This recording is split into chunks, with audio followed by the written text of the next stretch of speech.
BT. It means British Togoland. And then here you have FT. FT. It means Togolais Français. Oh, okay. So, and then if you see here, you see 28. This is the 28th pillar.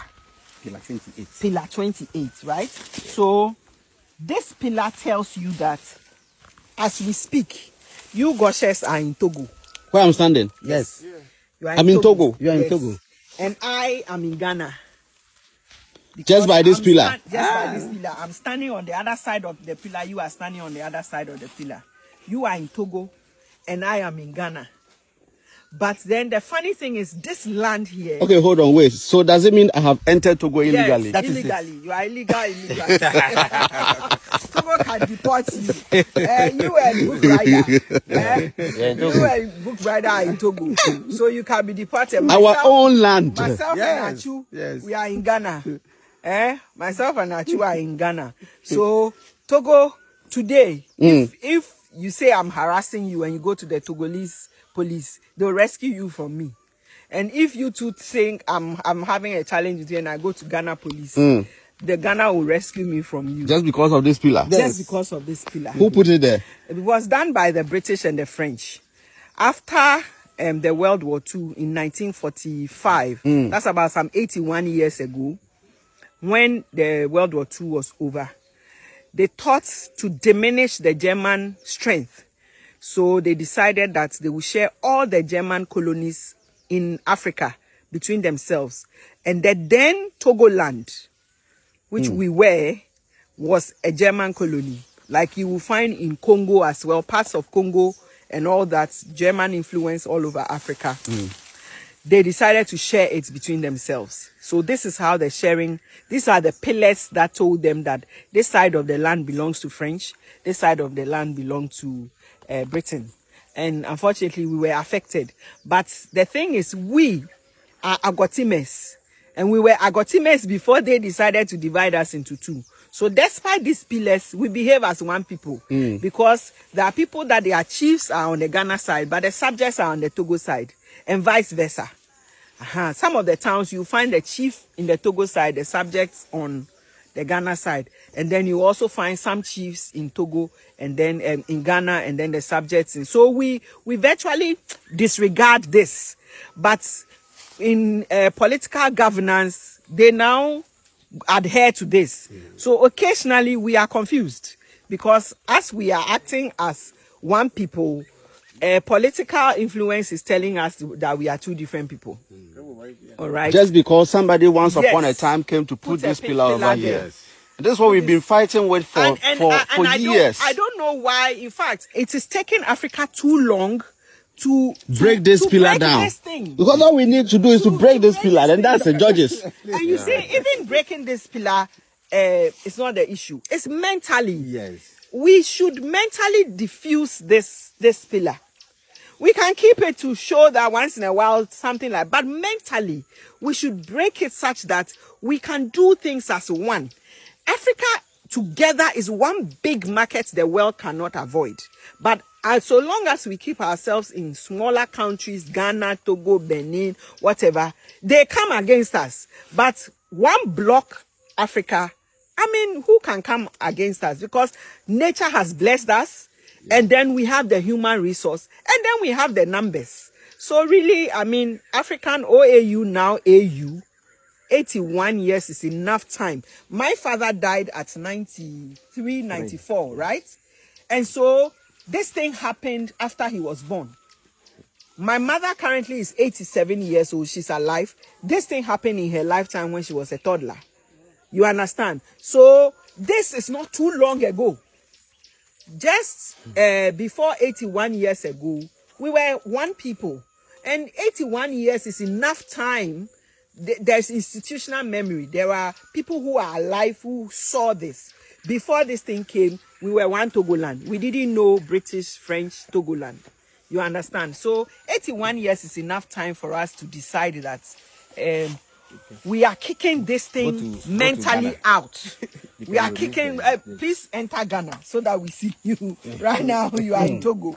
I want you in my side as Ghanaian. Now you know when you are. You please. We are tired of this. This cannot. This small block is what is really holding us in chains. It's just like still in Togo. I'm in Togo. The chains because I want them to know I'm in Ghana. on us. You Now, are, the chains were so it's like this. Oh, okay.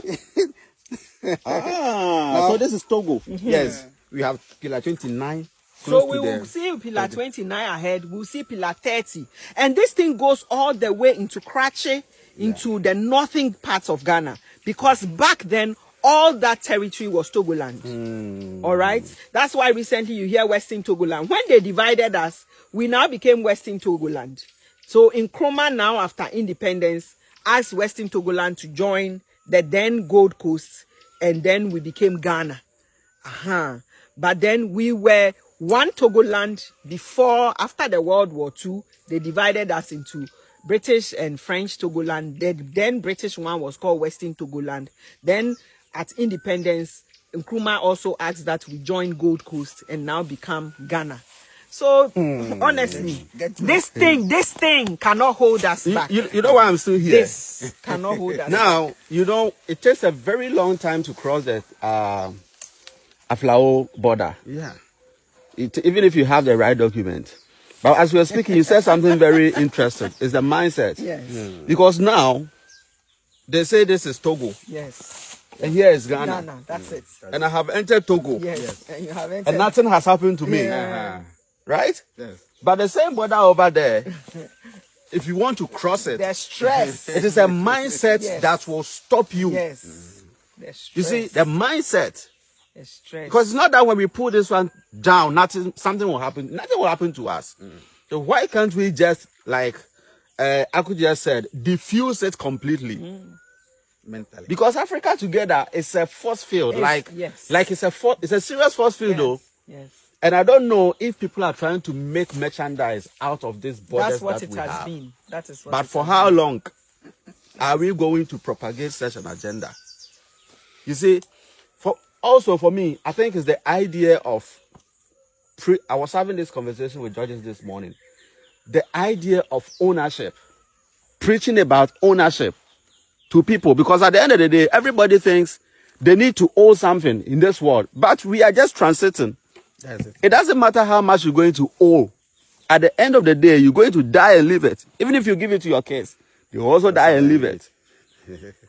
So let's think of access instead of ownership. Yeah. Because nothing belongs to us. It was why Nkrumah failed with the African Unity Project, because some individual heads of state thought that if they relinquish and we become one country, they can't be president again. And you are president to what? You understand? You are president to what? Why can't we all be one and we are better off? If you look at the blueprints of African Union, every region then, or so now every country of Africa, brought something to the table, which was going to help Africa to be mighty. Now look at us, we are segmented. If Ghana is not prepared to sell their cocoa at a particular price because it's cheating us, Ivory Coast is willing to do. Or for that matter, any other country is willing to do. So we are forced to drive our price down. Then we are forever hewers of raw material. We can't move forward. We are fighting each other. If Ghana can't sell their gold at a particular price, South Africa is ready to go at that price. And so we are forced to now. And so we become servants to them. 81 years is enough. It's enough that Africa will have to sit down, kick these borders mentally. We don't have to kick the physical one. At least it happened one time in our history. Yeah. So we keep it to say the history. But mentally, Africa is really one. If you look at our migration process, we are one people. Nigeria is speaking Ewe. Benin, Cameroon, Togo, Ghana, speaking ever. If you go to the Akan side, if you follow the history of the Guans, look at it. Ivory Coast, parts of Burkina, Ghana. So we are really, really just one people that have spread across Africa. And so these things should not be telling us we are different people and we are hostile to each other. And just because one person wants to be in power and amass and be powerful and have authority, we are tramping down every other good thing that will come to us. Let's just kick this thing off. AU, please. Please, we are base enough. 81 years doing this for Europe is enough. After the slave trade, they came with their chains. After that, the World War, they've come with these pillars. At least we have gotten rid of the chains. Let's get rid of the pillars too and see what we can do for ourselves as Africans. Yeah. You say a word. But traditionally, do our traditional leaders respect this? No, the traditional leaders. No, don't. I don't think. The traditional. I don't think. Tomorrow at the Grand Deba, they are going to see our chiefs on the Togo side come. Yes. And they will sit in state as Agotime. And when we sit in state as Agotime, nobody cares about Ghana, Togo. At that point, we are Agotime. We are not Ghana. We are not Togo. So as we speak, he is still standing on Gotime land. Illegally. Agotime land legally, but traditionally, in Togo. Togo. Traditionally. Politically. No, not politically. Traditionally, he's still standing on Gotime land. Agotime land. Is that not it? Yes. But politically, He's in Togo. I need to make a point. You know, Make a point, Georges. You know, this our people. We Africans, we are just our own problems. Yeah. Why people they came, they have done this, they have left. Ever so many years ago. Yes. I like when I get to a border, I like to tell those people that are sitting there, when you travel, because me, I have the chance, I travel some few times. Right here, I have a Schengen visa, multiple entry. When I enter Schengen, I can go anywhere. In Schengen. No, zero formality. When I enter Schengen like this, I was recently in Germany. When I landed in Germany, I went to Netherlands. I went to The Hague. Then I went to Luxembourg. Zero formality to cross from Germany to Luxembourg. I was in a train. Nothing happened. I had my paper with me because this proved that I have a Schengen visa and this is me moving around. Okay. But nobody's checking. Nobody's asking money. Yeah. And this is an African person holding just a Schengen visa outside of Africa in Europe, European Union. Now we have established ECOWAS, but we are unable to enforce the law because the law says free movement for people and goods. Okay. That's the law in ECOWAS, but we are just unable to enforce that law. Enforcing that law means when you are crossing, give us your paper, your stamp, you go. I told the guys at the immigration that stamping my passport is my right. I told them, they were shocked. They were shocked that I could say something like that. And the guy was, no, it's not your right. Are you the one that bought the stamp? Are you the one that bought the ink? Just imagine. And I was saying, this is your office. Why will I buy you ink? Why will I buy you the stamp? You get the stamp, you get the ink, and you do your job, which is stamping my passport so that I will go. ECOWAS people, let's do our job. Simple thing, right? Enforcing the law that we have proudly put into place. And one of them, beautiful one, allowing our people to move when they have their papers. If anyone is not holding the right documents, then let the person face the law, which is you can't go. As simple as that. When someone is holding the right documents, allow the person just to go. I can't, when I get to our borders, my heart is beating. Yeah. It's not about the money, 2,000 CFA. It's not about the money. Because I thank God that I have that 2,000 CFA. But I won't pay it. And I see people, I saw a woman crossing 2,000. She had to pay. Yes. I saw young people with their Ghana cards at Aflao border. They have to pay. And I'm like, why is it happening to me? I will never pay. Yeah. I told them if it is that I'm stamping, I will spend the night there, spend the whole day. I'm ready for it. But I am never going to pay at any border again as long as I have my documents and I'm a West African citizen. I work hard. I pay a lot of taxes. Yeah. Which is used to pay the membership fee of ECOWAS. Exactly. Every member country pays some money from the taxes of the people to get ECOWAS going. So if ECOWAS pass laws, it must be adhered to. Recently, our black queens played a Togolese female national team, and we had to go as supporters of our black national women's football team to Togo. The stress we had at the Togo border, we stayed at the Togo border stressed. We now were advised that the Aflau border. We now were advised that Aflau border, this is too strict. I mean, the way they even talk to you, taunt you around. Hey, you know, as if you are a criminal. Exactly. Just that you want to enter into Togo, you have become a criminal. You know, and so we were now advised to leave that one because it was too big and too formal, to come to the Segbe side.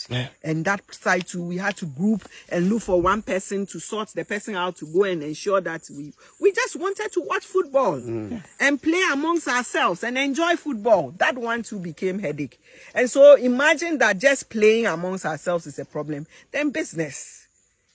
I can imagine the stress our women business community goes through Asigame and Aflau, you know, to have our markets in both sides, because some things are bought from Ghana, some things are bought from Togo. To have our markets going the way they are before we go and sell.